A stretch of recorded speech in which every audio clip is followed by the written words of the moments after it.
सोचो, अगर कोई इंसान स्त्री आकर्षण के लिए अपनी कीमती ऊर्जा को बचा रहा है तो क्या उससे फायदा होगा? क्या उसे ब्रह्मचर्य की शक्तियां मिलेंगी? कई हजार पुरुषों ने ऐसा अनुभव किया कि जब भी वो रिटेंशन शुरू करते हैं और कुछ समय बाद देखते हैं कि वे महिलाओं को ज्यादा आकर्षित कर पा रहे हैं, इसके बाद वो उसी महिला के साथ फिर से रिलीज करने लगते हैं और थोड़े समय बाद देखते हैं कि वो महिलाएं अचानक उनमें रुचि खो देती हैं। क्यों ऐसा होता है ये काफी स्पष्ट है। पुरुष जब अपनी साथी को पा लेता है तो वही शक्ति खत्म करने लगता है जिसने उसे शुरुआत में आकर्षित किया था।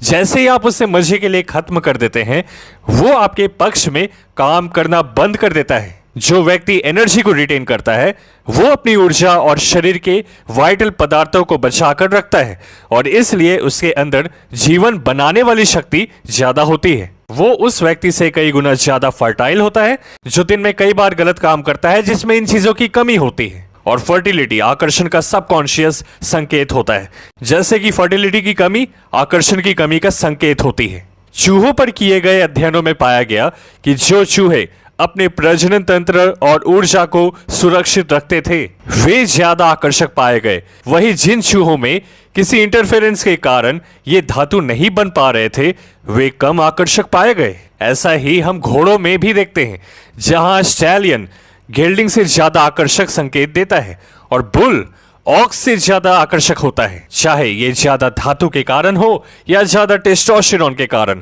ऐसा लगता है कि जो पुरुष पूरी तरह सक्षम और ऊर्जावान होता है वो महिलाओं को ज्यादा आकर्षित करता है उसकी तुलना में जिसकी शक्ति कम हो चुकी है। अब ध्यान से सुनो, जो पुरुष सिर्फ स्त्री को पाने के लिए ऊर्जा की रक्षा करता है वो तो मानसिक रूप से रिटेंशन में है ही नहीं, उसका मन पहले ही भ्रष्ट हो चुका होता है।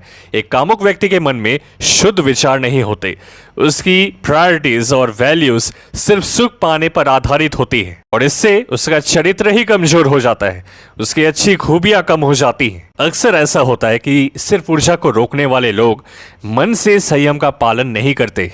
वे भले ही शारीरिक रूप से रिलीज नहीं कर रहे हो लेकिन हर रात बिस्तर पर जाकर शारीरिक कल्पनाओं में खो जाते हैं। जो भी व्यक्ति ऐसा करता है वो अभी भी अपने शरीर की एनर्जी को नीचे की ओर ही भेज रहा है, अपने नर्वस सिस्टम को झटका दे रहा है और अपने प्रजनन अंगों को बेवजह उत्तेजित कर रहा है, चाहे अंत में स्खलन ना भी हो। बिना रिलीज के भी उत्तेजना देना शरीर को थका देता है, शायद उतना नहीं जितना स्खलन से होता है, लेकिन इतना जरूर कि अगले दिन आपकी शक्ति कम हो जाए। अंत में आप खुद को ही नष्ट कर देंगे और ब्रह्मचर्य शक्तियां नहीं मिलती क्योंकि उसके लिए ब्रह्मचर्य करना तो पड़ता है पहले। यहां तो शुरू ही नहीं हुआ, शुरू होगा किसी बड़े उद्देश्य में इस ऊर्जा का इस्तेमाल करके।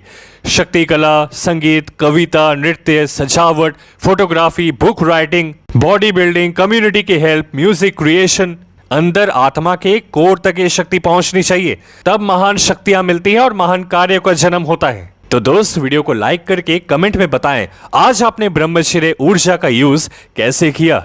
और special announcement, 72 hours looks maxing challenge हम लोगों ने स्टार्ट कर दिया है इंस्टाग्राम सब्सक्राइबर्स के लिए। वहां पूरा रूटीन मैंने शेयर किया है, तो जल्दी जुड़ जाएं, लिमिटेड स्पॉट्स बाकी हैं। ब्रह्मचर्य में किन नियमों का हमें खास ध्यान रखना चाहिए उस वीडियो का लिंक डिस्क्रिप्शन बॉक्स में दिया गया है। खुद पे ध्यान दो, दुनिया पर ध्यान देगी। मिलते हैं आपसे अगली वीडियो में।